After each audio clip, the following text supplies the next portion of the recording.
Temuan beras premium oplosan segera diusut tuntas. Ia mendesak aparat penegak hukum secara menyeluruh menindak pelaku teknis, jaringan distribusi, hingga korporasi yang terbukti mengoplos beras premium.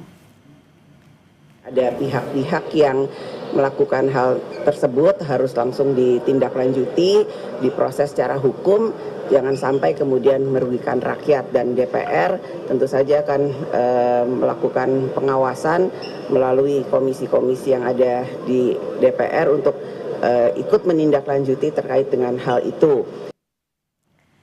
Kita bahas bersama dengan anggota Komisi 6 DPR RI fraksi Demokrat Herman Hairon dan peneliti pertanian Center of Reform on Economic atau CORE Eliza Mardiani. Selamat malam Mbak Eliza, juga Bang Herman. Halo, Selamat malam. Mbak Friska. Kita ketemunya bahas oplosan lagi, beras oplosan lagi, belum beres-beres nih. Saya harus ke Bang Herman dulu nih. Jadi langkah terkini Komisi 6 sudah berkoordinasi dengan mitranya dengan Kementerian Perdagangan sejauh mana untuk mengusut beras premium oplosan? Ya, sebetulnya instrumennya banyak ya. Kalau melihat kepada regulasi misalkan, perundang-undangan sudah menyebutkan di dalam Undang-Undang Nomor 18 Tahun 2012 tentang pangan, juga sebetulnya secara eksplisit menyebutkan dilarang untuk melakukan oplosan atau mencampurkan antara kualitas tinggi dengan kualitas rendah, kemudian menjadi kualitas tertentu yang pada akhirnya merugikan terhadap masyarakat. Bahkan bukan hanya secara harga, secara kualitas merugikan terhadap keamanan pangan. Yang kedua ada Undang-Undang Nomor 7 Tahun 2014 tentang perdagangan, yang juga ini melarang terhadap peredaran yang tidak sesuai dengan label iklan pangan. Tentunya ini bisa dijerat oleh hukum.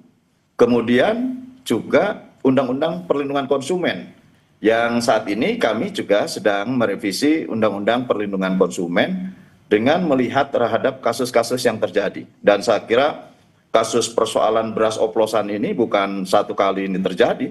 Ini dari beberapa waktu yang lalu ya selalu terjadi. Karena ini adalah komoditas yang setiap hari dikonsumsi, dan pada momentum-momentum tertentu, dikala kemudian suplai kurang memadai, kemudian harga meningkat tinggi, biasanya mereka untuk mengejar market mengoplos terhadap beras yang berkualitas tinggi dengan kualitas rendah, kemudian menurunkan pada kualitas tertentu. Nah ini tentu tidak boleh gitu ya, baik ditinjau dari sisi peraturan perundangan manapun tidak diperbolehkan dan dapat dijerat secara hukum. Nah, Bang Oleh Herman, karenanya, oke, saya tanya lu, ini kan 212 merek bahkan kan? Dan betul. kalau tadi dikatakan berulang, justru harusnya nggak boleh berulang. Apa yang masih luput sejauh ini? Kenapa kok masih bisa berulang? Saya tentu harus mendapatkan informasi lebih lanjut ya atas 212 merek dagang ini, karena 212 merek dagang juga diproduksi oleh 7 perusahaan besar yang selama ini menguasai pasar gitu. Nah kalau 212 merek dagang dengan 7 perusahaan besar, tentu ini harus dijelaskan kepada publik, dan bahkan saya setuju Ketua DPR untuk melakukan penyelidikan dan penelusuran secara menyeluruh. Agar apa? Agar informasinya jelas, apa yang kemudian dimaksud dengan oplosan, apa yang kemudian yang dimaksud dengan merugikan terhadap masyarakat, baik dari sisi harga maupun dari sisi keamanan pangan. Karena lebih penting bahwa keamanan pangan itu lebih mementingkan perlindungan konsumennya gitu. Oleh karenanya hukumannya juga lebih tinggi terhadap ancaman keamanan pangan. Apalagi kalau kemudian disertai dengan persoalan kartel yang menyebabkan harga tinggi dengan kualitas rendah. Saya kira ini banyak pasal, banyak undang-undang yang tentu bisa menjeratnya. Namun tentu kami mohon penjelasan lebih jauh dulu. Informasinya seperti apa, jangan juga serta-merta ada alasan-alasan yang bisa diterima bahkan sesuai dengan label dan iklan pangan. Karena label dan iklan pangan pun ini bisa menjadi persoalan hukum tersendiri jika tidak diikuti oleh para produsen di bidang pangan. Nah, Mbak Eliza, ini sebenarnya dari mana sih kok nggak selesai-selesai masalah beras oplosan premium pula? kan konsumen ruginya dua kali ya. Tadi ada ancaman keamanan pangan, di sisi lain juga rugi uang banyak karena harusnya belinya beras kualitas premium yang didapatkan malahnya KW. Ya, jadi sebetulnya praktik oplosan atau pencampuran beras itu sah-sah aja sebetulnya kalau dilakukan selama itu masuk dalam standar beras premium. Karena kalau di Indonesia itu standar beras premium misalkan derajat sosoknya berapa persen, terus juga pecahannya itu maksimalnya 15% kan. Nah kalau di Thailand itu premium itu 5%. Jadi Indonesia ini premiumnya cenderung medium di Thailand gitu kan. Nah, jadi itu nggak masalah selagi itu memenuhi tadi kualitas premium di Indonesia. Nah, yang jadi soal itu adalah ketika yang dioplos itu adalah beras SPHP. Yang mana beras SPHP ini itu untuk masyarakat menengah bawah. Jadi kan karena SPHP ini dia disubsidi oleh pemerintah sehingga ketika harga tinggi itu kan kalangan menengah bawah ini mereka bisa tetap membeli harga beras dengan harga yang terjangkau gitu. Membeli beras dengan harga yang terjangkau. Nah, ketika SPHP ini bocor dijadikan premium, nah berarti kan ini yang mengganggu dan merugikan konsumen terutama kelas menengah bawah karena mereka dari sisi ketersediaan beras SPHP ini kan jadinya amat sangat sedikit kan. Nah, sehingga mereka ujung-ujungnya malah membeli juga harga beras dengan harga tinggi gitu. Beras dengan harga tinggi. Nah, ini juga kita lanjutkan lagi Sapa Indonesia Malam dengan dialog seputar beras oplosan bersama dengan anggota Komisi 6 DPR fraksi Demokrat Herman Hairon dan peneliti pertanian Center of Reform on Economic atau CORE Eliza Mardian. Saya ke Mbak Eliza dulu ya, tadi sempat terpotong dengan breaking news. Bagaimana jadinya, apa yang sebenarnya harus segera dilakukan oleh pemangku kebijakan soal ini? Pertama, agar SPHP tadi tidak bocor, dioplos menjadi premium, ini memang mekanisme distribusi SPHP ini harus dievaluasi. Jadi, karena SPHP ini kan dari gudang bulog, terus melibatkan distributor dan berujung di agen retailer. Jadi di situ celah kebocorannya besar sekali. Nah, kalau misalkan SPHP ini disalurkan seperti halnya bantuan pangan non tunai untuk keluarga miskin, nah mungkin ini akan lebih tepat sasaran ke keluarga penerima manfaat. Jadi misalkan pemerintah itu kan sebaiknya SPHP ini dikuasai oleh pemerintah penyalurannya, jangan melibatkan swasta gitu. Bisa lewat bulog, operasi keliling gitu kan, operasi pasar keliling ke setiap daerah-daerah tertentu, atau misalkan kalau sekarang kan ada lewat Kopdes Merah Putih ya. Jadi memang di situ penyalurannya. Nah, sehingga tinggal pemerintah bagaimana mengupdate database. Jadi cakupan penerima manfaat SPHP ini diperluas misalkan dari desil 2 hingga desil 6 misalkan untuk calon kelas menengah gitu. Jadi ketika mereka membeli SPHP berbasis NIK ini sudah terintegrasi, jadi ini lebih tepat sasaran. Kalau misalkan masih menggunakan alur distribusi yang sama seperti saat ini celah-celah seperti pengoplosan ini akan terus terjadi lagi dan akan berulang. Ya sama-sama aja bohong gitu ya Mbak Eliza, ya akan berulang kalau tidak diawasi, tidak segera dilakukan intervensi. Nah, apakah bisa dilakukan operasi pasar dalam waktu segera, Pak Herman? Iya, ini bahaya ya, status membolehkan oplosan itu sebetulnya bahaya.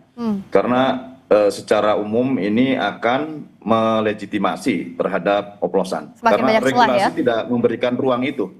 Ya, dalam regulasi tidak memberikan ruang itu. Karena juga beras itu kan berbeda jenis, berbeda kualitas, dan kalau dioplos ya juga itu menurut saya akan menurunkan pada kualitasnya sendiri ya, selain tentu bagi mereka yang memanfaatkan proses produksi ini juga akan menyebabkan terhadap kerugian masyarakat dari sisi harga. Jadi menurut saya tidak perlulah ada statement ini, tinggal dikelaskan saja mana yang tentu hasil penggilingan ini masuk dalam kelas premium, mana yang masuk dalam kelas medium, dan bahkan kalau di bulog itu terlalu lama disimpan, kemudian menjadi beras rusak, recondition juga itu bermasalah gitu ya. Dan tentu untuk penyalurannya ada. Kalau misalkan memang beras itu rusak dan kemudian masih bisa dimanfaatkan, ya ini bisa dimanfaatkan untuk yang lainnya. Misalkan yang broken ya nggak bisa dicampur dengan yang utuh. Yang broken ya nanti bisa menjadi bahan tepung dan lain sebagainya. Bahkan yang rusak bisa menjadi pakan ternak gitu. Ya, artinya Yang di push dalam waktu dekat apa? regulasi tidak ada toleransi lah untuk oplosan itu ya. Di regulasi nggak ada toleransi untuk oplosan, tapi ditegaskan dikit lagi aja, Bang Herman, singkat saja, apa yang bisa dilakukan dalam waktu dekat? Apakah harus operasi pasar untuk memastikan? Operasi pasar kan dilakukan untuk penetrasi harga, ya supaya harga tidak kemudian melambung tinggi dan membuat masyarakat menurun daya beli terhadap pangan yang setiap hari memang harus dibeli dan dikonsumsi. Nah, oleh karenanya kalau memang ini pangan menjadi komoditas utama, semestinya juga tidak diserahkan kepada pasar. Dulu ada yang namanya raskin atau rasta ya, beras untuk rakyat yang membutuhkan di bawah garis kelas menengah ke bawah, ini ada gitu. Dan semestinya ini juga ada karena ini sebagai instrumen penetrasi pasar. Kalau sekarang itu ada BPNT, ada operasi pasar. Operasi pasar tidak mampu untuk bisa melakukan penetrasi terhadap kenaikan harga yang meluas. Oleh karenanya sudahlah mekanisme yang bagus seperti yang pernah digunakan selama pemerintahan Presiden SBY, di mana raskin sebagai instrumen untuk penyedia, karena dalam undang-undang pangan kan disebutkan bahwa pangan adalah hak asasi manusia, maka ya ini harus disediakan secara rutin kepada masyarakat dengan harga yang terjangkau. Pada sisi lain, ya tentu yang kelas premium ke atas itu menjadi free market yang juga harus dikontrol harganya melalui supply and demand. Ini yang menurut saya ya harus dijaga oleh kebijakan. Tetapi sekali lagi jangan memberikan ruang bahwa oplosan itu boleh dan dilegitimasi oleh sebuah peraturan teknis. Ini bahaya karena pasti yang akan terjadi adalah pelanggaran-pelanggaran terhadap baik itu terhadap harga maupun terhadap kualitas. Kalau begitu harus di-push, siapa yang berani main-main harus tegas regulasinya, jangan sampai sulit sekali jadi warga negara Indonesia. Beras aja harus dioplos. Dalam sistem pengawasan kami sebetulnya sudah berlapis ya. Ada di Kementerian Perdagangan, misalkan Perlindungan Konsumen dan Tata Niaga. Kami juga ada badan lembaga, yaitu Badan Perlindungan Konsumen Nasional, ada BPKN. Jadi sebetulnya lembaga ini sudah cukup memberikan kekuatan untuk bisa melakukan pengawasan terhadap pelaksanaan undang-undang, baik undang-undang pangan maupun undang-undang perdagangan dan undang-undang perlindungan konsumen. Tetapi yakinlah bahwa kami sedang menyusun dan kami akan lebih memberikan ketegasan kembali di dalam regulasi terhadap para pelaku yang melanggar hukum di bidang pangan. Ya, ditunggu ketegasannya, jangan sampai beras aja harus dioplos. Padahal ini jadi bahan makanan sehari-harinya warga negara Indonesia. Terima kasih banyak Bang Herman Hairon, anggota Komisi 6 DPR Fraksi Demokrat. Terima kasih juga peneliti pertanian dari KOR, Eliza Mardian. Terima kasih Mbak Eliza, terima kasih Bang Herman, selamat malam. Terima kasih.